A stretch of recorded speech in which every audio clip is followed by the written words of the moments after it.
Então, conhecer as tensões que atuam no maciço, num solo, é fundamental para a gente começar a verificar as possíveis deformações, né, variações de forma e de volume que o solo vai sofrer. Então, quando o solo, de alguma maneira, ele é solicitado, essa solicitação, ela tem como motivos os mais variados carregamentos possíveis, né? Que pode ser desde a construção de um edifício, de uma barragem, uma obra de desaterro. Então, de várias formas, a gente pode aplicar no terreno um carregamento, né? E com certeza esse carregamento ele vai deformar esse solo e modificar a sua forma e o seu volume. Né? As magnitudes, então, dessas deformações dependem diretamente da, da magnitude do carregamento que eu estou aplicando e essa magnitude, como que o solo tem os seus comportamentos elásticos e plásticos frente a essa solicitação. Né? O solo, como que ele se comporta quando ele recebe um carregamento dessa magnitude? Um dos parâmetros, né, que é muito importante nisso aí, é o módulo de elasticidade, que vocês já devem ter ouvido falar aí em algum momento, em alguma das disciplinas do curso, né, que é justamente uma relação entre a deformação e a tensão aplicada durante o comportamento elástico do material. Sendo o comportamento elástico, quando a gente fala que um material ele tem comportamento elástico, a gente aplica o carregamento. Quando a gente retira esse carregamento, a minha deformação ela volta ao estágio inicial, né? Eu não tenho nenhuma deformação permanente. Toda a deformação, ela quando eu tiro a carga, ela volta à condição inicial, como se fosse uma mola. Nem sempre isso é uma verdade, né? Porque o solo não tem esse grande comportamento elástico. Ele tem uma parcela de comportamento elástico, mas ele tem uma grande parcela de comportamento plástico. E o que é o comportamento plástico, né? O comportamento plástico é aquele que eu aplico um carregamento, né? Aqui é tensão, deformação. Eu aplico um carregamento. Quando eu retiro esse carregamento, a deformação ali ela fica permanente. Lógico que o solo não é nem esse aqui, nem esse aqui. O solo é uma mistura dos dois, como vários materiais da natureza. Ele tem aí uma faixa de comportamento elástico, depois uma parcela de comportamento plástico. Isso é comum a todos os materiais na natureza, inclusive no solo. No solo, a gente tem de carregamento, né? O peso próprio do solo e carregamentos externos à superfície. Se a gente condicionar aqui, ó, uma montanha, vamos supor que isso aqui é uma montanha. Pensa que é. Se eu pegar um pedacinho de solo aqui, ó, esse solo, ele está suportando nesse momento toda a carga de solo que está acima dele, né? Todo o solo que está acima dele está aplicando uma carga aqui na superfície dele. Então, a tensão devida ao peso próprio, ela existe e ela é muito significativa, né? Então, o solo suporta as tensões de peso próprio e também suporta as tensões de carregamentos externos. Quando eu aplicar um carregamento externo aqui na superfície do meu barranco e do meu morro, aqui nessa parcela de solo, vai ter mais um acréscimo de tensão aqui devido à aplicação desse carregamento externo. Né? Pode ser um aumento ou uma diminuição. Lógico, quando eu aplico esse carregamento externo, há uma deformação do meu material. Mas também, se eu pegar aquela montanha ali, ó, e retirar ela, eu vejo na superfície depois um levantamento, né? Porque houve um alívio de tensões. E da mesma forma que a gente, um acréscimo, gera uma deformação de redução de volume, um alívio gera uma deformação de aumento de volume. Dessa maneira, né, sabendo de tudo isso, é extremamente importante a gente, em obras geotécnicas, conhecer justamente quais as tensões atuantes no maciço em todo momento que a gente tem obra de engenharia. Em qualquer tipo ou modelo de obra, é fundamental que a gente conheça, então, como essas tensões elas agem no interior do solo, porque é elas que vão controlar todo o processo de deformação e de resistência. Então, é muito importante a gente entender isso aí. Quando eu pego eu coloquei num pote lá, ó, uma quantidade de solo. O que acontece? A gente vê aqui que se eu passar uma linha em qualquer ponto aqui, ó, até que aqui eu passei uma linha num lugar muito ruim. Descarta essa linha, vou até apagar ela, que ela ficou muito ruim aí o lugar dela. Escolhi o pior lugar.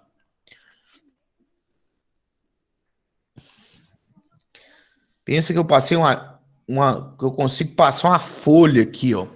O que acontece? Se esse solo que está acima, ele for transmitir uma tensão para essa placa que eu inseri nesse terreno, a transmissão de carga do solo para a placa, ela só vai ocorrer no contato do solo com a placa. Nesses espaços em brancos aqui, que são os vazios, eles não estão transmitindo carga. Então a gente vê, né, que a transmissão de carga ela ocorre no contato grão a grão, no contato partícula a partícula. O meu elemento aqui, ó, quando ele está em contato, quando eu pego esse contato aqui, ó, essa força que está acima aqui, ela está sendo transmitida nessa pequena área de contato entre o solo. Então, é grão a grão que vai transmitindo essas forças. No caso das argilas, a gente disse, né? Isso serve para silt e areia. No caso das argilas, as argilas elas são elas são elementos lamelares, né? O solo, a partícula de argila, ela é feita de várias lâminas muito pequenas.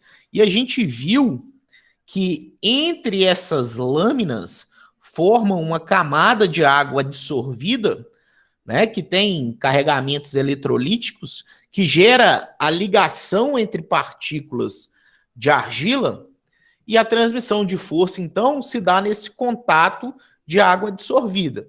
É um pouco diferente, mas, teoricamente, a gente vai considerar nos nossos cálculos, nós vamos desprezar esse contato entre água dissolvida e água dissolvida. Nesse primeiro momento, nós vamos considerar tudo sendo suportado aí no contato grão-grão. Beleza. Só que... Cadê? Ué? Quando a gente... Aí é o que eu falei, ó, areia e silt, eles condicionam um contato grão a grão. Então, isso pode ser em 3 direções. No caso da argila, ela vai através da água absorvida. Mas a gente sabe que, em qualquer caso, a transmissão de força aí, ela acontece no contato. Então, as áreas envolvidas de contato de partículas são muito menores que a área transversal, né? É a ideia da linha lá, ó. Se eu passar a linha aqui, a minha área de contato, ou se eu contornar exatamente aqui, ó, no contato entre partículas, ó, a minha área de contato grão-grão é muito menor do que a minha área relativa. Para isso, a gente vai considerar, né, a gente chama de mecânica dos solos do contínuo, que é uma aproximação. A gente considera aí, né, aquela linha que eu fiz ali, a gente considera que é uma placa lá. O solo, ó, em toda a área, o solo só está em contato com a placa nesses lugares aqui, ó. Se a gente for olhar em escala aí, isso aí deve dar uns 2/10 da área, uns 3/10 da área no máximo. Então, é uma área muito menor. Só que pela mecânica dos solos, aí beleza. Cada contato daquele ali, ele aplica uma força F. Essa força F, ela está inclinada, né? Ela pode ter várias inclinações aí, dependendo do ângulo de contato do solo. E essa força F, ela pode ser, então, a palavra sumiu. Ela pode ser decomposta em duas forças, né? Uma perpendicular a um plano, outra paralela ao plano. A gente sabe que as forças perpendiculares ao plano dão acesso a tensões normais, né? Uma tensão normal de compressão, uma tensão normal de tração. Então a gente sabe que as tensões perpendiculares ao plano, elas dão origem às tensões normais. E as forças paralelas ao plano dão para a gente tensões tangenciais ou tensões de cisalhamento, né? Que tende a quebrar a partícula, a dividir aquilo ali em dois. Então, a gente vai ter aí duas tensões, a tensão normal e a tensão cisalhante, né? Ou tensão tangencial. Como a gente condiciona aquele contato de uma maneira quase impossível a gente conseguir medir a área envolvida no contato, que é sempre muito pequena, a gente vai pelo conceito da tensão em um ponto, que está na mecânica do contínuo. Né? Ela condiciona que a tensão normal que qualquer material, né, aí nós estamos tratando de solo, ele suporta é o somatório de todas as forças normais ao plano dividido pela área total. E a tensão cisalhante é o somatório das forças tangenciais dividido pela área da seção total. Sendo assim, né, isso é válido para qualquer plano que eu pegar. Pode ser aquele plano, esse plano aqui embaixo, pode ser o plano P, pode ser o plano Q. Para qualquer plano que eu pegar, eu vou considerar que a tensão normal ela é o somatório de forças normais por toda a área existente, e não somente na área de contato. Lógico que com isso, as tensões que a gente está considerando, elas são muito menores que as tensões verdadeiras. Mas mesmo assim, a gente consegue ter uma boa análise de comportamento considerando essa situação. A mecânica do contínuo aí, ela fala que o estado de tensão em qualquer ponto, em qualquer plano, passando por um ponto em meio contínuo, é totalmente especificado pelas tensões atuantes em 3 planos mutuamente ortogonais, passando no mesmo ponto. O estado de tensões é completamente representado, então, pelo tensor de tensões, que tem 9 componentes e forma uma matriz simétrica. O que acontece? Eu vou tentar explicar isso de uma maneira que depois a gente chega aqui. Vamos voltar lá no caso da montanha. Eu tenho a montanha lá. Eu peguei esse elemento de solo aqui. Eu consegui pegar um elemento de solo. Aí eu trouxe ele para cá. Pum, tá aqui ele. Um elemento quadradinho. Eu não vou desenhar 3D assim, não. Beleza, a gente disse que uma tensão que ocorre nesse elemento é essa tensão vertical devido a toda essa carga de solo que tem acima desse ponto. Então, atua aqui, ó, se a gente pegar toda essa força, peso e dividir pela área, vai ter aqui uma tensão vertical atuante. Beleza, abaixo desse solo, continua tendo solo. Então, se eu aplico uma força, é lei da ação e da reação. Se eu aplico uma força vertical para baixo, surge uma força vertical para cima. Beleza. Lembra da infância aí? Vocês pegavam uma massinha daquela de modelar e quando vocês apertavam a massinha com os dedos, né, fazendo uma força de compressão nela aqui, ó, o que que acontecia com essa massinha?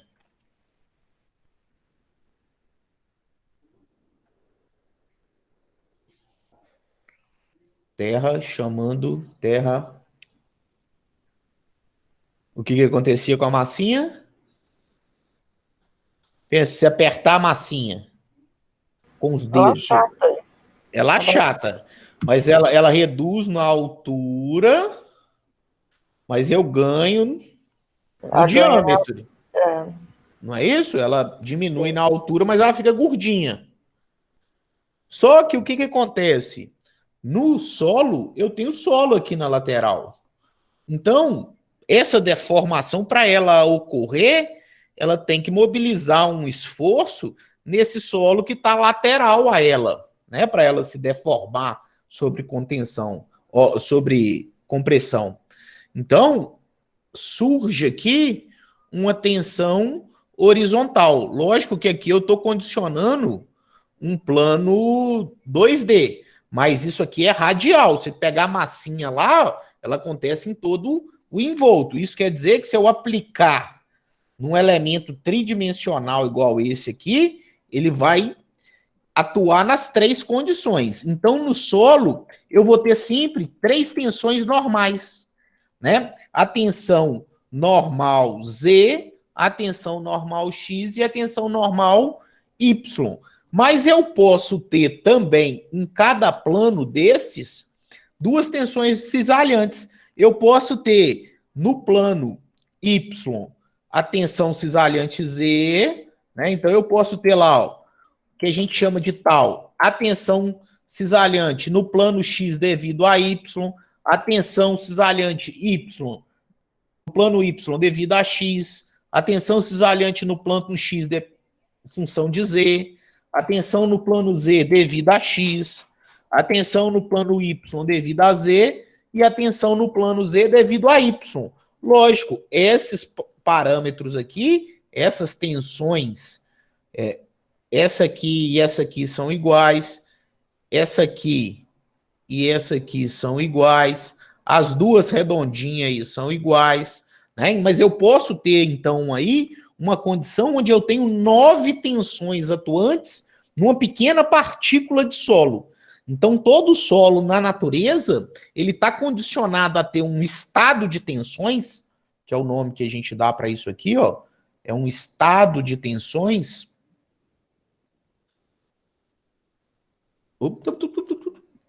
Todo solo na natureza, então, e ele só se deforma, ou só há variação de volume e de forma no solo, se houver variação no estado de tensões do solo, né? E esse estado de tensões, ele é muito importante em todas as análises geotécnicas. Por exemplo, olha só, ainda no caso da montanha ali. Beleza. Aí, ó, eu peguei o meu elemento aqui, ó. Aquele mesmo elemento lá. A gente viu que ele tem aí uma tensão vertical e as tensões horizontais, né? As tensões verticais e as tensões horizontais. Se eu vou escavar esse barranco aqui, ó, se eu vou tirar isso aqui, e quando eu faço a contenção aqui, eu estou repondo essa força que sumiu quando eu escavei. Então é essa força horizontal que eu tenho que repor no sistema. Porque se o meu sistema ficar só sob essa condição dessas três forças, ele vai estar desequilibrado e ele vai fazer isso aqui, ó, que pode levar à ruptura do maciço. Então, esse estado de tensões, ele é fundamental na análise geotécnica. No solo, então, a gente já viu, né, que pode ter tensão devido ao peso próprio e às cargas aplicadas, pode ser um acréscimo ou um alívio, e toda vez que há variação, toda vez que eu vou analisar o comportamento do solo, eu não posso desprezar em nenhum momento o peso próprio do terreno, né, as tensões devido ao peso próprio. Por quê? Porque podem ser cargas bastante elevadas. No caso de uma estabilidade de taludes, todo o empuxo lateral que a gente combate, praticamente, é quase que devido à condição do peso próprio do terreno. Tudo bem que pode ter um carregamento lateral, mas a maior parcela é devido ao empuxo ou aquela tensão horizontal ali que eu mostrei para vocês, que advém justamente das tensões de peso próprio.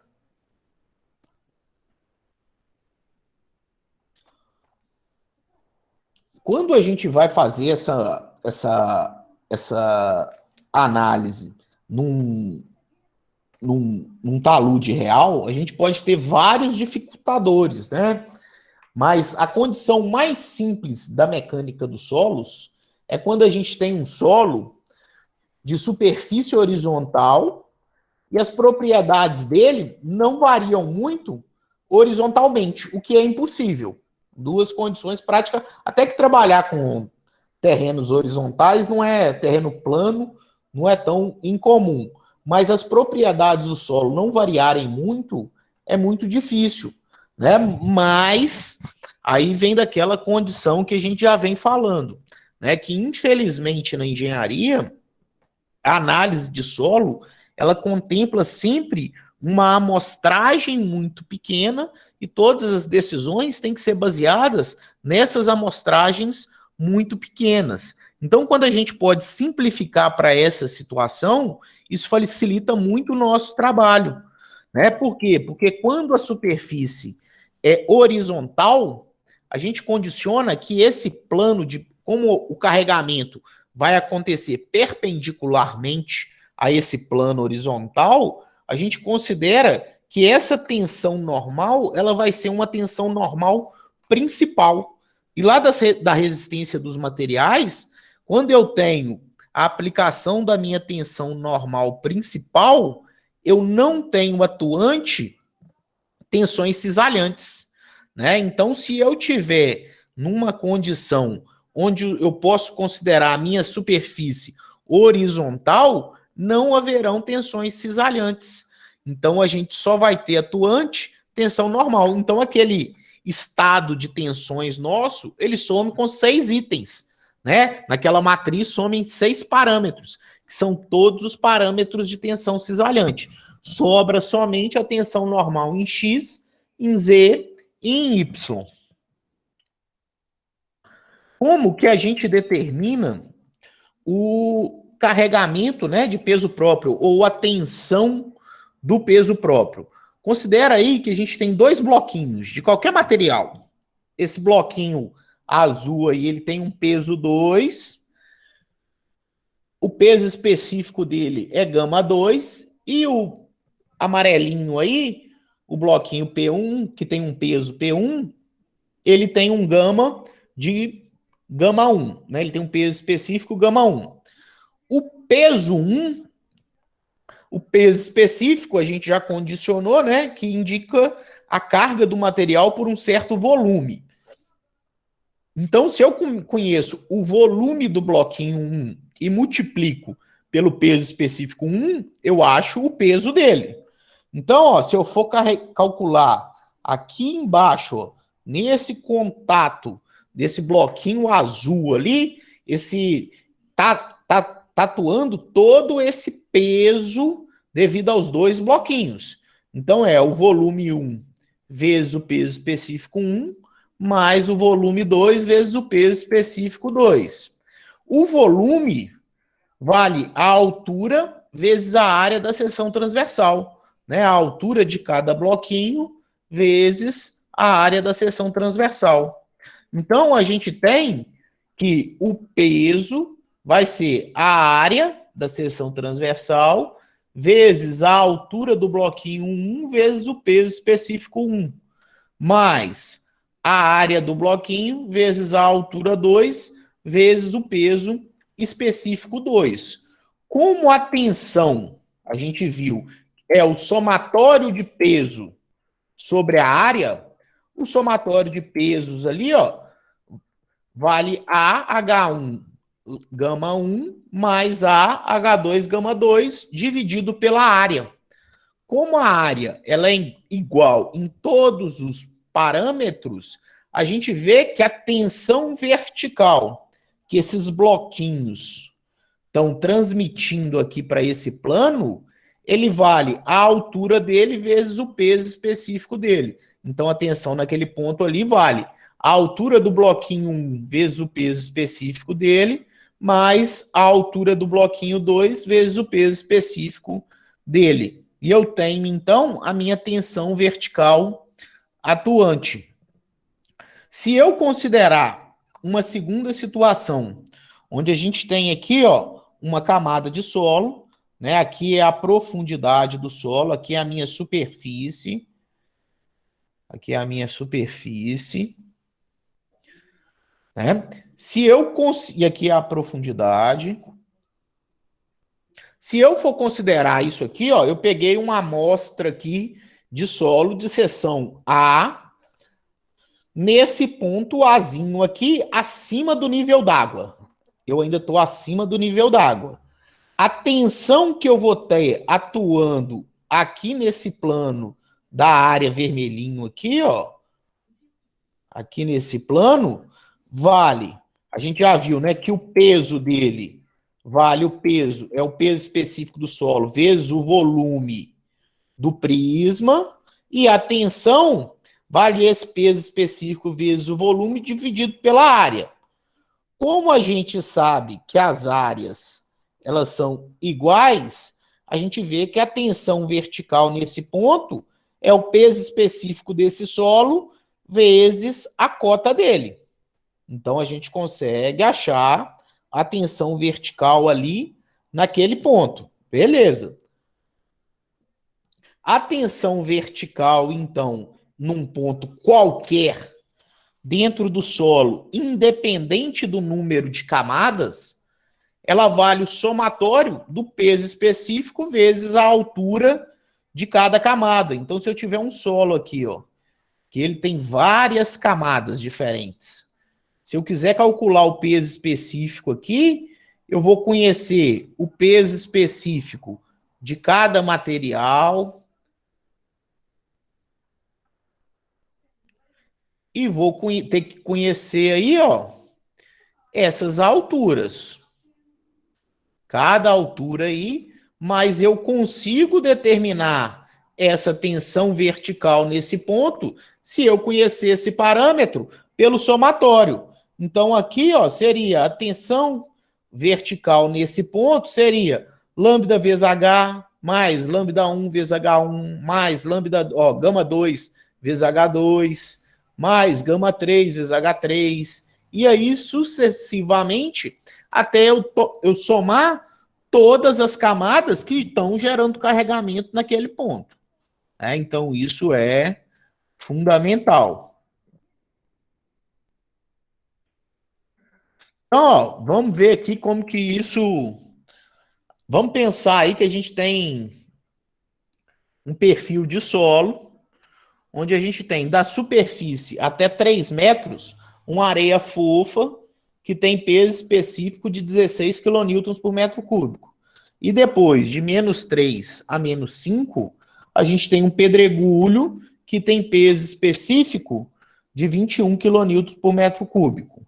Se eu for calcular a tensão vertical na cota de menos 3 metros, a tensão vertical na cota de menos 3 metros, né, se eu quiser calcular essa tensão vertical aqui nesse ponto, ela vale os 3 metros que eu tenho de areia fofa vezes o peso específico dessa areia fofa. Se eu quiser calcular aqui no ponto 5, é o que eu tenho dos 3 metros de areia fofa mais os 2 metros de pedregulho, dá 90. Então, eu posso traçar sempre do meu solo o que a gente chama de diagrama de tensões verticais. Né? Eu consigo determinar o diagrama de tensões verticais em qualquer solo, conhecendo o peso específico das camadas e a espessura delas.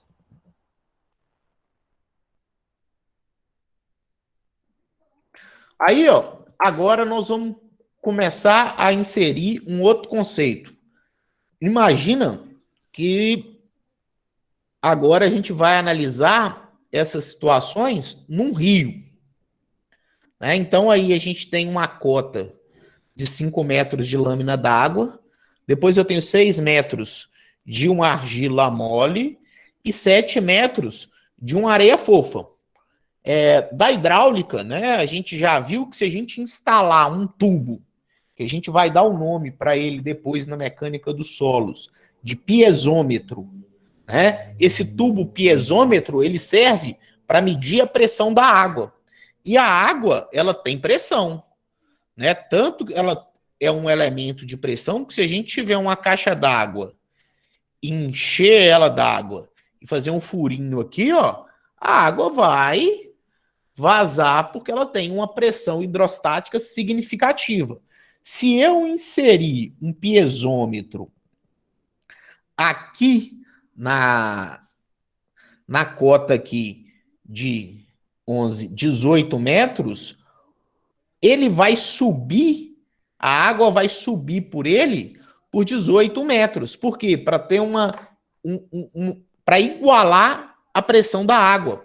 E essa pressão da água, vocês imaginam que a água está pressurizada, ela fica pressurizada dentro dos vazios do solo. Então ela fica aplicando pressão no arcabouço, na estrutura do solo. Se a gente for calcular aí o diagrama de poro-pressão, né, que é a pressão exercida pela água, esse diagrama de poro-pressão, a poro-pressão na mecânica dos solos, ela é conhecida como U, tá? Então, se a gente for considerar aí a poro-pressão, a gente já viu que o peso específico da água é 9,81 quilonewtons por metro cúbico. Então, ó, quando eu estou a 5 metros da superfície, a minha poro-pressão é devida a toda essa carga hidráulica que está acima dela, que vale 49,05, que é 5 vezes 9,81. Aqui, na cota, na divisa da argila mole com a areia fofa, vale os 49,05 mais os 6 vezes 9,81. Lá nos 7 metros, vale os 107,91 mais 7 vezes 9,81. Então, a gente consegue também determinar a magnitude da poro-pressão. E essa pressão na água, ela é muito verdadeira. Por exemplo, vocês já pegaram a namorada no colo, na piscina? É mais fácil ou mais difícil pegar a namorada no colo, na piscina ou fora da piscina?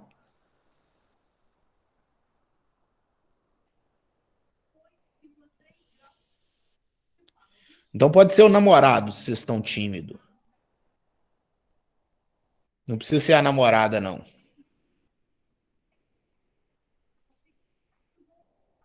Acho que hoje, segunda-feira, todo mundo tá com preguiça até de falar. Tô vendo, tô vendo. Então, Gabriela, você quando você pega seu esposo na piscina, ele é mais leve fora ou dentro da piscina? Dentro da piscina ele é mais leve. Muito mais leve. Por quê? Porque a água exerce uma pressão contrária em toda a área dele. E outra, se ele deitar, ainda fica mais leve ainda. Por quê? Porque a área de contato com a água vai ser muito maior. Então a tensão ela vai gerar uma redução bem mais significativa, né? Então a poropressão ela é uma realidade, ela existe. Então se a gente for analisar o mesmo perfil lá de solo que a gente considerou lá, o mesmo prisma, né? Só que agora, em vez de ser no plano A, acima do nível d'água, a gente vai achar as tensões no plano B. No plano B, a tensão vertical atuante no plano B aqui, ó, vai ser, se eu tenho até no nível d'água o solo 1 e abaixo do nível d'água o solo 2, a tensão vertical aqui total, ela vale a camada ZW né? A camada a altura ZW vezes o peso específico 1, mais ZB menos ZW, que é essa distância aqui, né? Essa distância aqui, que vamos chamar aí de H2, vezes o peso específico 2. Só que eu tenho que reduzir aqui a poro-pressão. E a poro-pressão vai valer H2 vezes o peso específico da água. Então, aí, ó, a tensão vertical, ela valeria aí, ó, o peso específico 1 vezes o ZW, mais o peso específico 2, condicionado o ZB menos o ZW, né, que dá a altura H2. E eu vou ter nessa tensão vertical uma redução por poro-pressão que vale o peso específico da água vezes a altura da coluna da água, que vale ZB menos ZW. E a gente vê com isso aí uma condição que é muito importante, e é ele que condiciona todo o comportamento do solo, que é o princípio das tensões efetivas. A tensão efetiva é aquela tensão que é efetivamente suportada pelo solo. Então, ela vale a tensão vertical total menos a poro-pressão. A gente poderia utilizar ainda aí, aqui não está, não deve estar mais para frente, que é o conceito do peso específico submerso, né? Mas depois a gente entra nessa condição aí.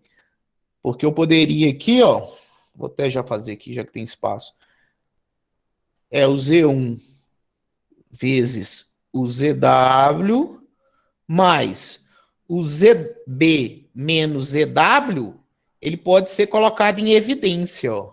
Então a gente vai ter aqui, ó, ZB menos ZW, que multiplica o peso específico 2 menos o peso específico da água.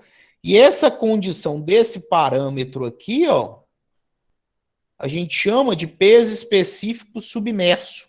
O peso específico submerso é o peso específico do solo menos o peso específico da água.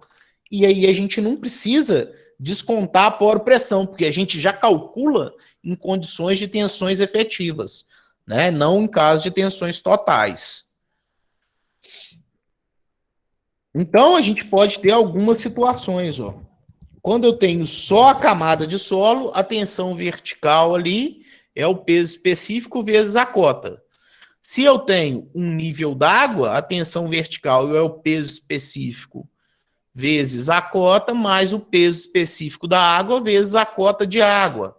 Se eu tiver um carregamento externo, vale o peso específico vezes a cota, mais o acréscimo de tensões devido ao carregamento. Então, isso é contínuo em todos os parâmetros. Toda a condição do solo, toda variação de forma, de volume no solo, ela só ocorre devido a variações das tensões efetivas, né?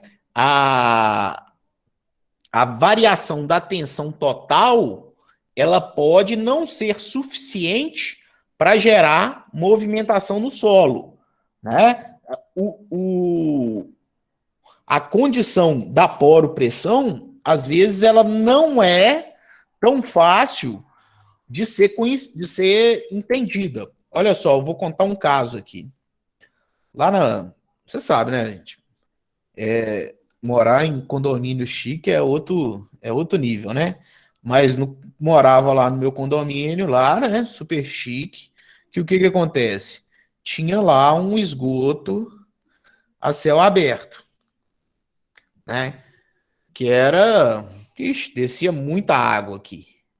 E lógico, se descia água aqui, o nível da água, ele estava no solo.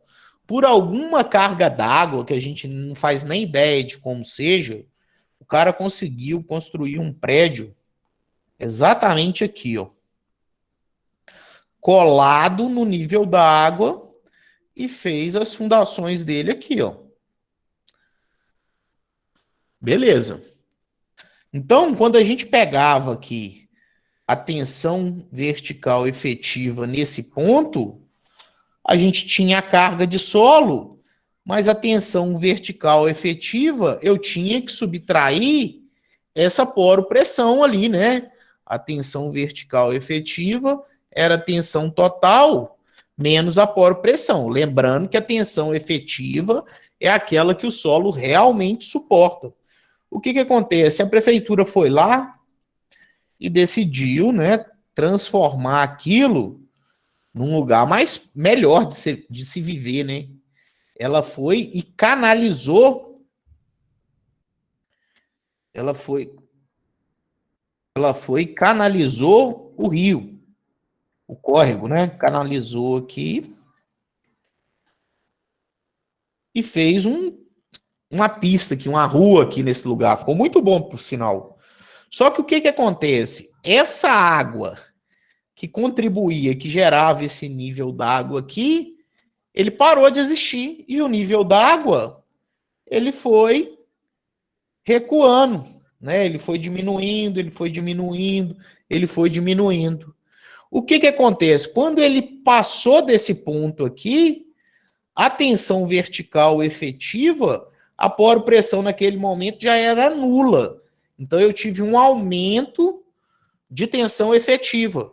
Como o solo passou e a gente viu que a tensão efetiva é o que o solo realmente suporta, quando a tensão efetiva aumentou, o solo se deformou, né? E ele se deformou, fazendo com que o prédio desse uma leve inclinada aí, suficiente para que quando a água caísse aqui na varanda, né, no momento de chuva, ela passava acelerada pela sala, cortava a cozinha e morria lá no banheiro, no fim do apartamento. E já ia direto pro ralo do banheiro. Entendeu? Ela fazia todo esse percurso, de tanto que o prédio inclinou. Houve variação de carga? Tensão direta, não. Tensão vertical devido à sobrecarga, não. Houve variação o quê? Da poropressão. O nível d'água variou, né? E essa variação do nível d'água, ela pode, em algum momento, condicionar deformação no solo, né? Aumento de tensão efetiva. E se o contrário, e se aumentasse o nível d'água? Não aconteceria nada na fundação. Por quê? Porque eu ia reduzir a tensão que o solo estava suportando. Então ele ia trabalhar folgado, ele não ia trabalhar apertado, né? Então, tudo isso é muito importante que a gente vê. Então, o que o Terzaghi fez? Ele condicionou que a tensão transmitida nos contatos entre o arcabouço sólido ou entre as partículas, ou a tensão realmente suportada pelas partículas sólidas. Belon, deixa eu só tentar entender naquele desenho, naquele desenho que você deu ali. O que aconteceu foi o solo levantou, no caso? Não, afundou a fundação. Essa aqui, ó, ela afundou. Ela afundou. Antes o solo estava aqui, ó. E aqui no meio do solo tinha água. A água é um material incompressível. Quando o nível d'água abaixou, passou a não ter água. Então a água parou de suportar uma parcela da carga. E toda a parcela da carga foi para o solo. O solo, como tinha vazios com ar para deformar, ele deformou. Mas toda essa variação de volume só se deu por essa condição. E por que tombou? Porque o que tinha um nível d'água mais alto deformou mais do que o que tinha um nível d'água mais baixo, né? Então a gente tem essas situações aí, essas condições. Mas a variação do nível d'água, ela influencia diretamente no comportamento das fundações. Tá? Entendi. Obrigada. Então, o Terzaghi condicionou que a tensão total é a soma da tensão efetiva mais a poro-pressão. A tensão efetiva é aquela realmente suportada pelo solo e a poro-pressão é a pressão na água intersticial ou água livre, que corresponde à carga piezométrica que a gente tem no elemento. Esse aumento ou redução da poro-pressão não reduz ou aumenta a resistência do material. Ele só faz variar a tensão efetiva que controla o comportamento do solo. Então, todo o comportamento do solo, ele é dependente dessa tensão efetiva. E essa pressão que a água exerce no solo, ela tem o nome de poro-pressão ou pressão neutra. Tá? Esse é o princípio dele. Então, o princípio dele fala que a tensão efetiva é a tensão total menos a poro-pressão. Se eu conheço a carga total que está sendo aplicada e eu sei do nível d'água, eu sei quanto que é a carga total, sei quanto que é a poro-pressão, logo eu sei quanto que o solo está suportando. Beleza. Então, toda deformação que o solo pode ter, uma compressão, uma distorção, um trabalho de resistência, ele só ocorre devido à variação das tensões efetivas. Se a tensão efetiva variar, a mudança de estado do solo. Né? Lógico que a tensão efetiva ela pode variar pelo acréscimo da tensão total ou redução da tensão total, ou acréscimo ou redução da poro-pressão. Então, olha só, vou tentar explicar o conceito. Ó. Pensa que eu peguei um recipiente aí, enchi ele de água e coloquei uma esponja. Beleza. No momento 0, eles estão em repouso. Só que no momento 2, eu coloco um peso em cima da esponja. Quando eu coloco um peso em cima da esponja, eu aumentei a tensão vertical do solo. Né? Eu aumentei a tensão vertical. Como eu aumentei a tensão vertical? Olha aqui, ó, a tensão efetiva não é a tensão total menos a poro-pressão. Quando eu coloquei esse peso, eu aumentei a tensão vertical. Só que a poro-pressão, ela continuou constante. Então, o que aumentou foi a tensão efetiva. Se mudou a tensão que atuava na estrutura da esponja, a esponja deformou. Beleza, então esse é o caso que, ok, isso tem que acontecer mesmo. Então a tensão efetiva, ela pode variar em função da tensão total. E por que que a água a gente tem o nome de pressão neutra? Porque olha só, se eu pegar esse mesmo estado, em vez de aumentar o peso, eu aumentei o nível d'água. Mas eu aumentei o nível d'água de forma que a carga d'água que eu coloquei é exatamente igual àquele peso que eu coloquei anteriormente. Só que nesse momento, o solo não deformou. Por que que o solo não deformou? A esponja não deformou? Porque a minha tensão total, ela continuou a mesma. Eu aumentei a poro-pressão. Então, na verdade, eu reduzi a tensão efetiva. Então, não houve deformação de redução de volume. Pode haver até algum tipo de expansão se o meu elemento não tivesse 100% saturado. Então, a água, ela não gera deformação de redução volumétrica. O aumento de nível d'água, ele não gera redução de vazios, né, ou compressão do solo. Tanto que é muito comum, às vezes, a gente pisar na areia, quando a gente está na praia, você imagina, a areia do mar, lá dentro do mar, ela tem uma pressão hidrostática significativa. E quando você pisa no fundo, a areia está fofa, ela não está comprimida pelaquela carga d'água. Porque justamente as tensões efetivas, elas estão reduzidas. né? Então, isso é extremamente importante aí da gente ver. Ela só deforma quando a gente coloca o pé, que é o acréscimo de tensão total. Se eu tiver dois solos com a mesma estrutura, os mesmos minerais envolvidos, e ele submetido ao mesmo estado de tensões efetivas, ele vai ter o mesmo comportamento, né? Agora, se um tiver um estado de tensões diferente do outro, eles terão comportamentos diferentes. Então, toda vez que houver um carregamento ou um descarregamento, sem que haja mudança de volume, não houve variação de tensão efetiva. Tá? Então, isso é condicionante. Se eu aumento a poropressão, eu reduzo a tensão efetiva, o solo pode expandir e quando ele expande, ele perde resistência.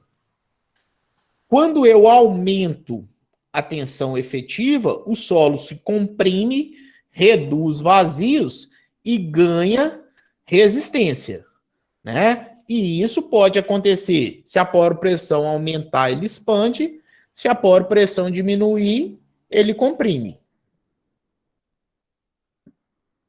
Então, ó, a gente viu que quando a gente aplica essa tensão vertical no nosso material, né, ação e reação, e para que isso aqui não se comporte como um elemento de compressão simples, que teria aí uma redução de altura e um ganho radial, como eu tenho solo lateral, surge aqui essa tensão horizontal.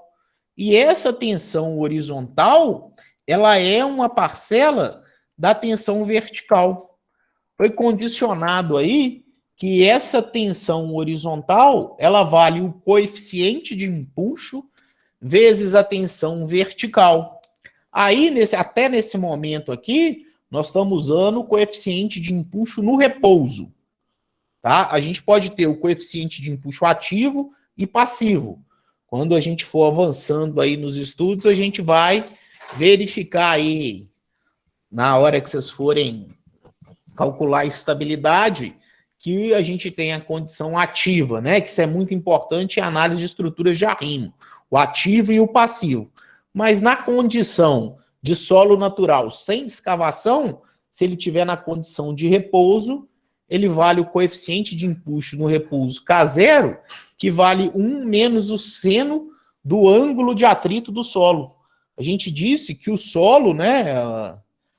Não sei se vocês lembram quando a gente falou um pouquinho aí dos materiais, a gente disse que a argila ela tende a se manter unida por essas forças eletrolíticas que dão origem ao efeito do que a gente chamou de coesão. E no caso das areias, para haver a ruptura, uma partícula tem que subir em cima da outra, né? Se eu tiver aqui uma camada de solo, para isso aqui se romper, essa partícula tem que deslizar para cima dessa outra. E esse ângulo de deslizamento das partículas aí é o que a gente chama de ângulo de atrito do solo. Então, todo solo ele tem uma parcela de coesão e ele tem uma parcela aí de ângulo de atrito. E esse coeficiente de empuxo, ele vale 1 menos o seno do ângulo de atrito. Então, para qualquer condição, ó, se eu tiver só a camada de solo, a tensão vertical, a gente já viu, é o peso específico do solo vezes a profundidade Z, e a tensão horizontal vale um coeficiente K0 vezes o peso específico vezes a cota. Devido à água, da mesma forma, só multipliquei a tensão vertical pelo coeficiente K0 e eu achei a tensão horizontal. Então, a gente já consegue traçar o diagrama de tensão total, o diagrama de poro-pressão, o diagrama de tensão efetiva, e se a gente quiser, a gente ainda consegue traçar o diagrama de tensão horizontal. Antes de eu passar aqui para frente, eu vou colocar um exercício aqui para a gente fazer dentro disso que a gente falou. Não quero nenhuma anotação dessa.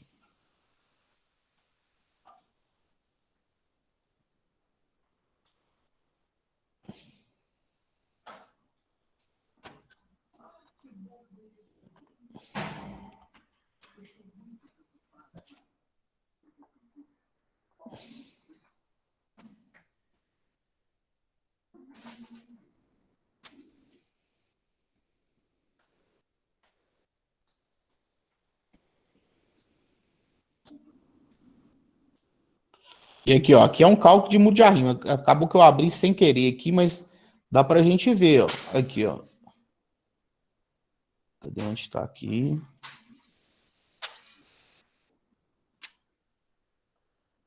Aqui, ó. A gente traçou um diagrama de tensão vertical. Ele tá aqui, ó.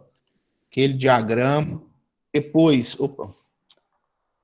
a gente foi lá e traçou um diagrama de tensão horizontal. E esse diagrama de tensão horizontal deu origem ao empuxo. Então, assim, isso é muito usado na mecânica dos solos, né? Nas análises de soluções geotécnicas, traçar os diagramas de tensões no solo é uma condição muito comum. Vocês querem tentar fazer o primeiro ou vocês querem que eu faça o primeiro e coloque um para vocês fazerem? Pode fazer o primeiro. Pode, né? Então tá. Então vou colocar ele aqui, o exercício aqui.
Nossa, que horizontal.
Então aí, o enunciado aí. Vocês vão anotar ou eu posso resolver?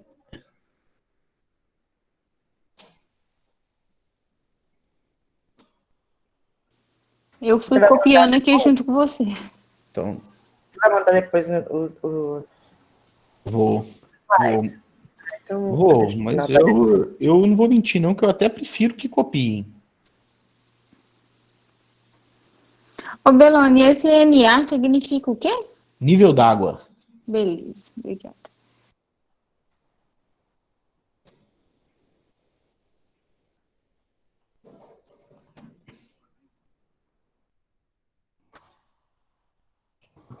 Os outros aqui.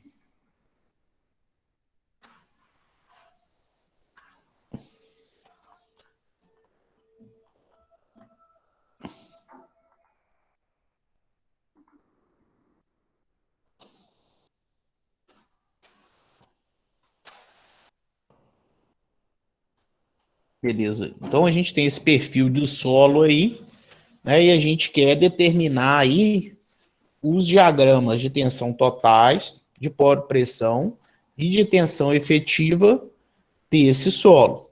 Beleza. A gente viu que a tensão vertical, ela vale o peso, né? O somatório. Ela vale o somatório do peso específico vezes a cota, né? Então, se a gente tiver esse somatório do peso específico e da cota, a gente acha a tensão total. A poropressão, ela é a cota da água vezes o peso específico da água. E a tensão efetiva é a tensão total menos a poropressão. Beleza. Então, ó, se tem essa a tensão total, vale o peso específico vezes a cota, toda vez que variar o peso específico, é uma parcela diferente. Então, nesse solo aqui, ó, a gente vai ter uma tensão vertical constante do ponto 0 até o ponto 1, o acréscimo é constante. Do ponto 1 até o ponto 2 é constante com o solo 2. Do ponto 2 ao ponto 3 é constante com os dados do solo 3. Do ponto 3 ao ponto 4 é constante com o solo do ponto 4, do solo 4. Então, eu preciso saber as tensões no ponto 0, no ponto 1, no ponto 2, no ponto 3 e no ponto 4. Entre 0 e 1, o crescimento é constante, porque o parâmetro gama é igual. Entre 1 e 2 é constante, porque o peso específico é igual. Entre 2 e 3, o peso específico também é igual. E entre 3 e 4 é constante, porque é igual. Então, toda vez que houver variação, muda a camada, né? Então, tem que ser pela camada. Então, aqui, ó, só marcando os pontos de novo aqui nesse desenho aqui, ó, é o ponto 0, o ponto 1, o ponto 2, o ponto 3 e o ponto 4. Vou fazer em preto aqui. Então, ó, se a gente for colocar a tensão vertical no ponto 0, ela vale 0. Não tem nada aqui acima do ponto 0. Então, a tensão vertical no ponto 0 vale 0. A tensão vertical no ponto 1, ó, eu tenho 4 metros de uma areia que tem peso específico de 17,3. Então, aí, a minha tensão total nesse plano... Oxe, andou. A minha tensão vertical total nesse plano é 4 metros de uma areia que tem peso específico de 17,3.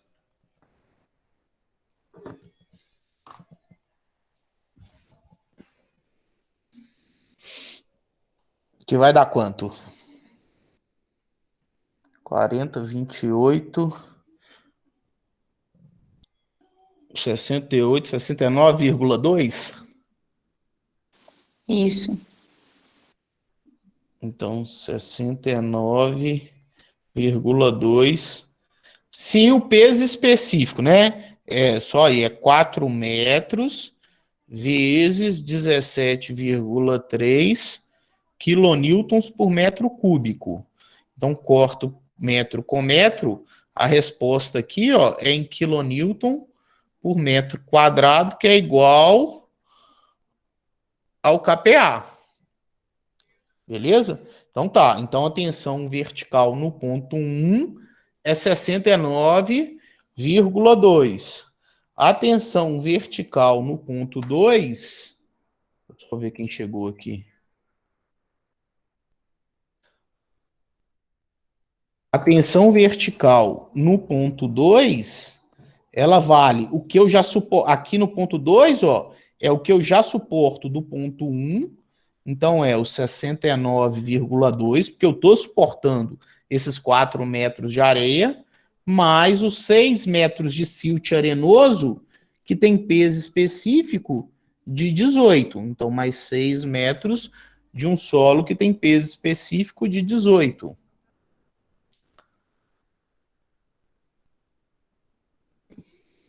108 mais 69,2, 177 E 20. 177,20 kPa.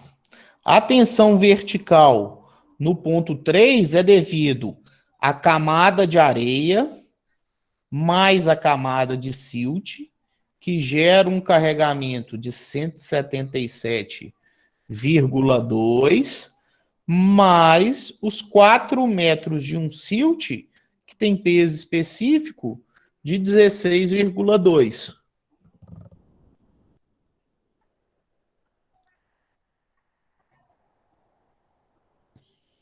Duzentos e quarenta e dois. 242 kPa. E no ponto 4, a minha tensão vertical é tudo aquilo que eu tinha no 3, 42, mais 3 metros de uma areia argilosa que tem peso específico de 18.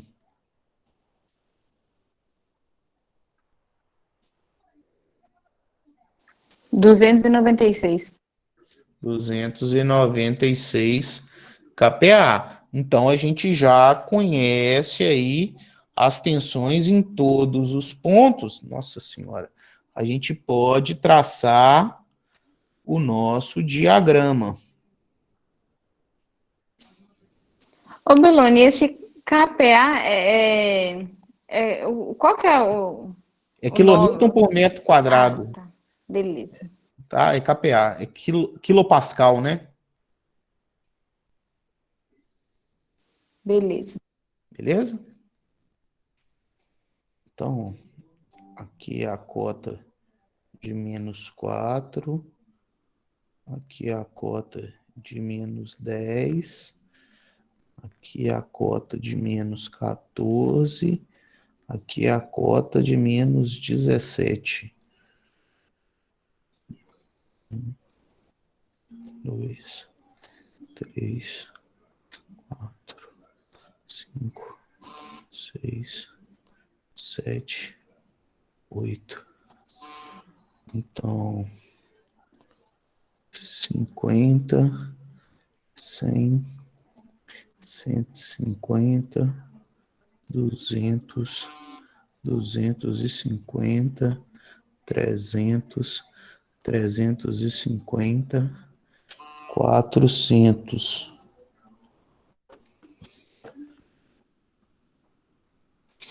Então aí, ó, é só mudar a cor aqui, ele já vou traçar de verde. Então, ó, quando for na cota, cadê você? Tá aqui. Quando for na cota 0, olha lá, ó, quando for no ponto 0, que é a cota 0, a tensão vertical, aqui é tensão vertical, né? Aqui é profundidade. Aqui é a profundidade, né? Então, na cota 0, vale 0. Na cota de 4 metros, vale 69,2. Então, vale esse ponto.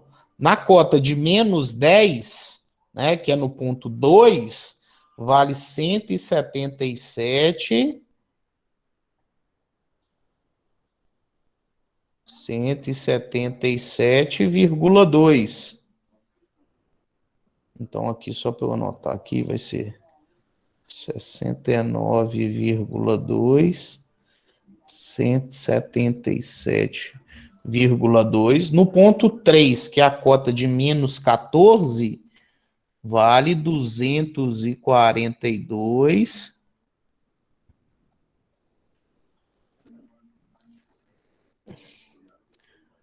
Então, achei o ponto. E na cota 4, 296.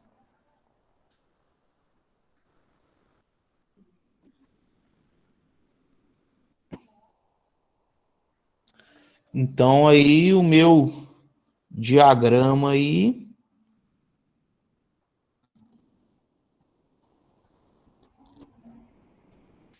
ele tem essa condição. 69,2, 177,2, 242 e 296.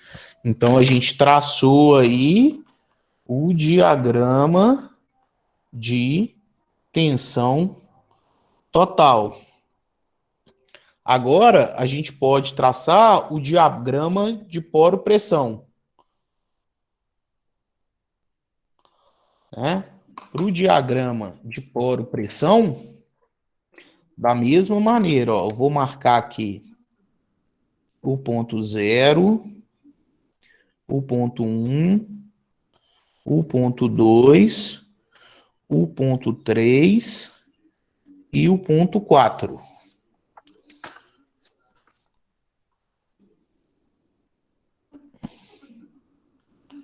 Então, ó, a poro-pressão no ponto 0, tem água acima do ponto 0? Não. Então, a poro-pressão é 0 kPa. A poro-pressão no ponto 1, tem poro-pressão, tem água acima do ponto 1? Não. Se não tem água, a poro-pressão é nula. Beleza. A poro-pressão no ponto 2. No ponto 2, tem água acima do ponto 2? Tem. O nível d'água está 6 metros acima do ponto 2. Né? Então, a poro-pressão aqui vale os 6 metros de água, que tem peso específico aí. Nós estamos considerando redondo 10 quilonewtons por metro cúbico, tá? Nós vamos considerar aí, é 9,81, mas só para arredondar aí, 10, então, a poro-pressão no ponto 2 vale 60. A poro-pressão no ponto 3, eu posso somar o que eu tinha de 1 até 2, mais o que eu tenho de 2 até 3, só que o peso específico da água não muda. Então, se eu quiser, eu posso só multiplicar pela minha cota de água total. Então, se eu pegar que eu tenho 10 metros de água que tem o peso específico de 10, vai dar o mesmo carregamento, a mesma tensão que se eu somasse separado. A água que eu tenho de 1 até 2 e de 2 até 3, tá? E no ponto 4, a poropressão vale os 13 metros de coluna d'água que eu tenho, vezes o peso específico de 10 quilonewtons por metro cúbico, então vai dar 130 kPa.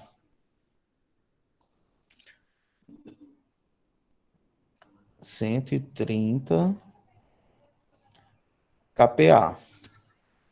Então a gente pode traçar aí o diagrama de poro pressão.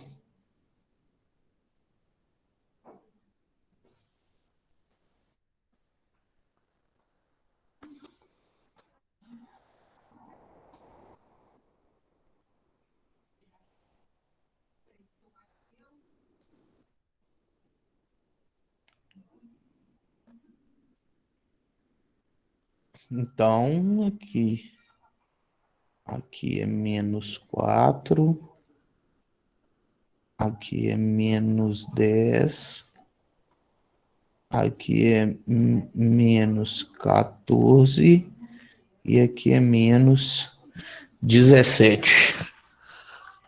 Beleza. Então, aqui. Então,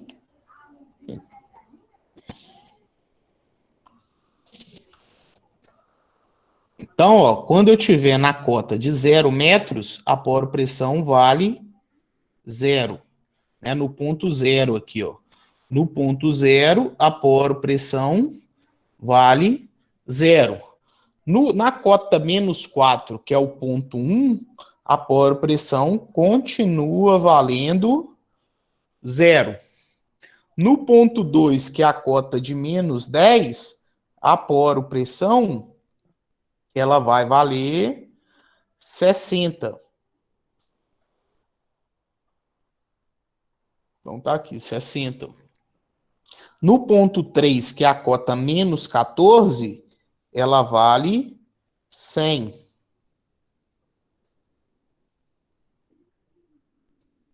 Ela vale 100. E no ponto 4, que é a cota menos 17, ela vale 130.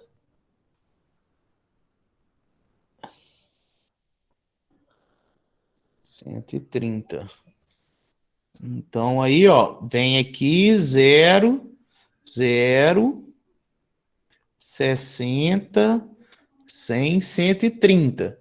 Então, eu tenho aqui o meu diagrama de poropressão. Já tracei o diagrama de poropressão, já tracei o diagrama de pressão total. A tensão efetiva, só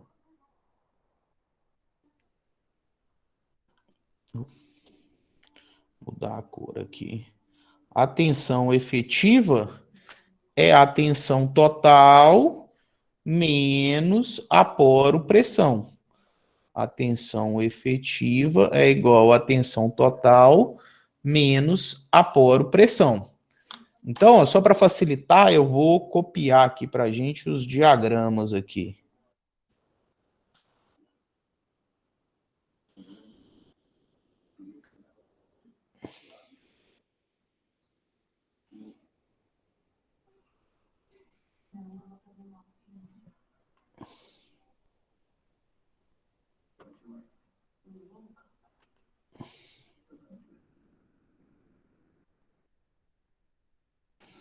Deixa eu colocar menorzinho um pouco aqui. Espero que a gente consiga enxergar.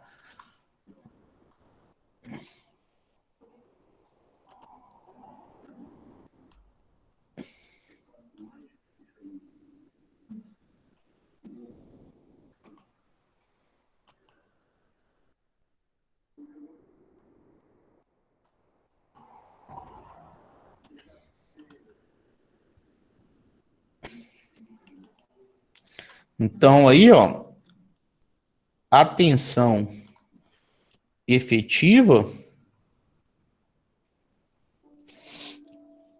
A tensão efetiva no ponto zero, ela vale zero. Zero aqui, menos zero aqui, né? É só eu subtrair um do outro aqui. A tensão efetiva no ponto 1, que é na cota de 4 metros, eu tenho 69 de tensão, 69,2 de tensão total, e de poro pressão, eu continuo tendo zero. Então, a minha tensão efetiva no ponto 1 vale 69,2. A tensão efetiva no ponto 2 vale o que eu tenho de tensão total no ponto 2, 177,2, menos a poro-pressão no ponto 2, ó, que vale 60. Então, vai dar 117,2 kPa. A tensão efetiva no ponto 3 é a tensão total, que eu tenho 242, menos a poro-pressão de 100, vai dar 142 kPa. E a tensão efetiva no ponto 4 é a tensão total que eu tenho no ponto 4, menos a poro-pressão. Então, vai dar 169 kPa. Daí... É 166, né? Sendo lógico, claro, com certeza absoluta. Com certeza absoluta, absoluta, absoluta. O 9 foi da empolgação. 166 kPa. Então, a gente consegue traçar o diagrama de tensão total, de tensão efetiva agora. Aqui a profundidade. Aqui a tensão efetiva.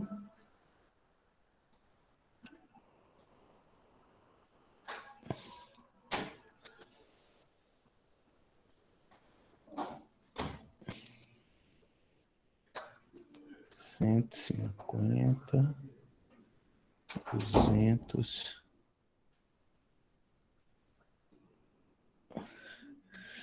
250.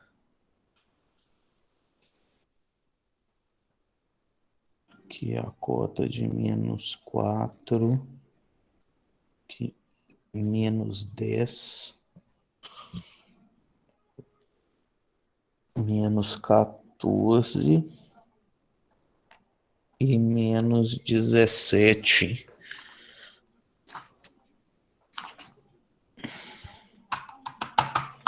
O mouse pifou.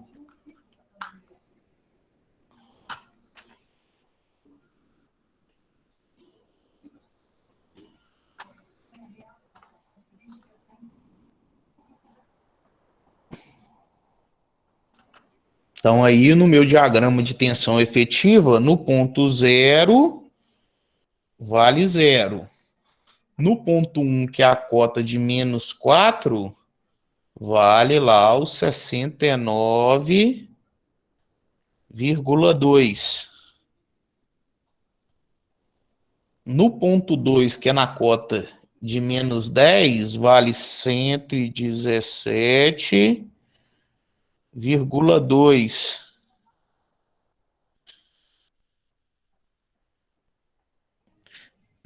No ponto 3, que é na cota menos 14, vale 142.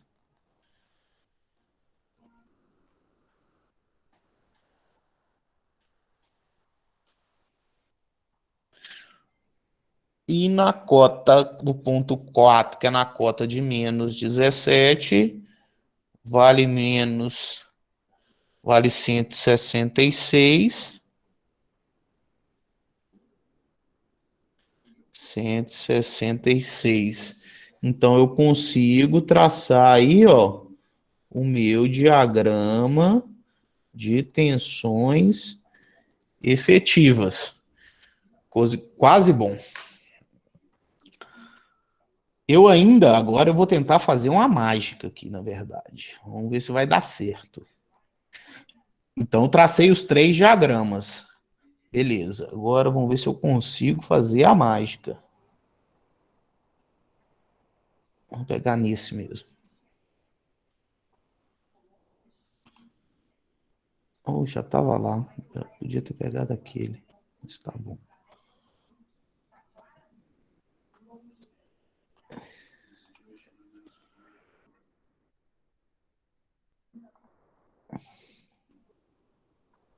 Ah, não vai dar separado. Merda. Vou ter que traçar, então, cada um aqui separado. Não vai ter jeito. Puxa vida. Achei que ia dar.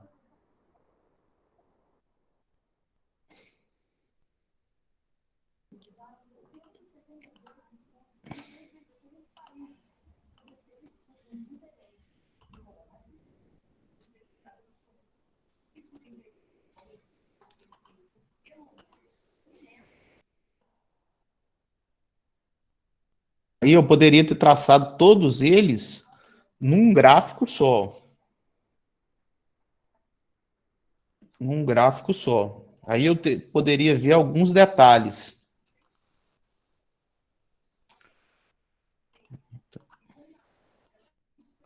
Cor preta. Cor preta.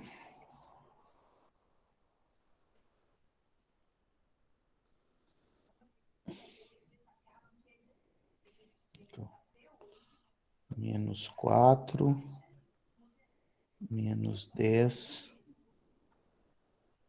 -14, -17, 50, 100, 150,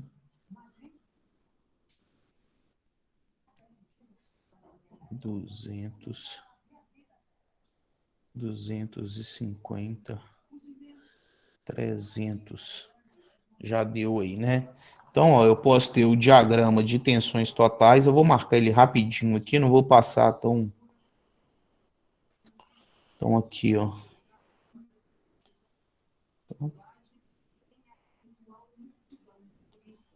69, 177, 177, 242, 296.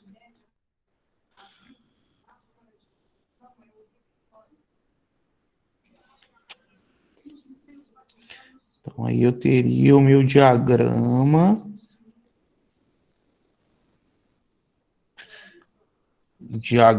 de tensão total. Eu poderia ter aqui também, ó,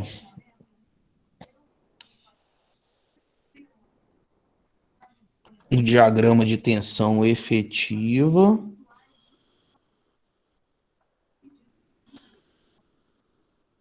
Aqui vale 60. É isso?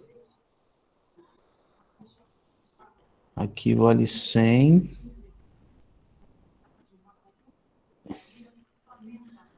E aqui vale 130. Então, veio daqui até aqui. Veio cá.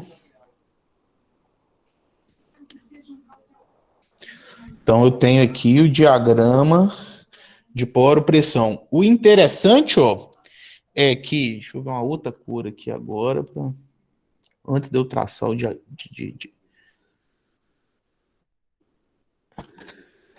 Essa distância aqui, ó, essa distância entre esse ponto e esse ponto é justamente o valor da minha tensão efetiva. Olha lá, ó, 296, que é aqui, ó, 242, que é aqui.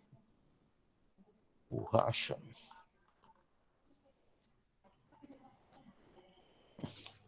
242, que é aqui, e aqui, ó, vale 100.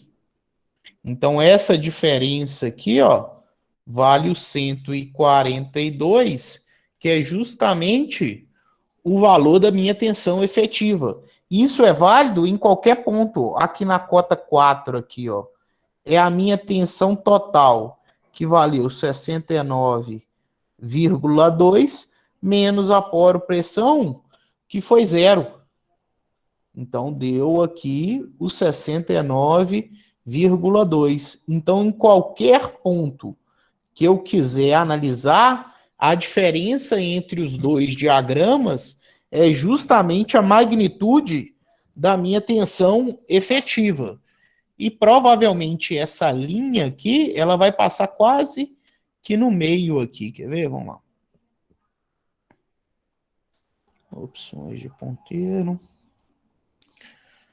Então, a tensão efetiva aqui, no primeiro caso, ela vale 69,2. Depois ela vai valer 117. Depois ela vai valer 142. Depois ela vai valer 166. Então aqui, ó, veio de 0 até 69,2. Merda. Tinha que pifar.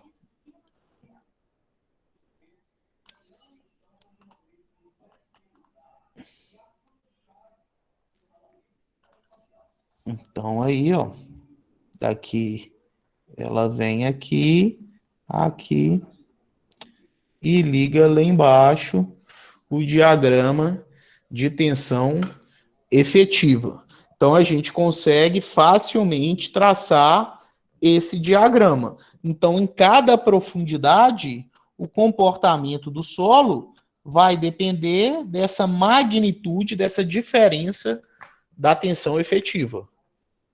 Deu para entender?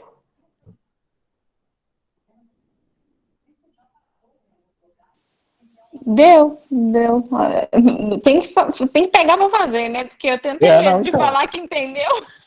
Não, sim, vou colocar um para vocês fazerem aí agora. Vou só desligar a gravação aqui, só um minuto. Vou colocar um para vocês fazerem aí agora.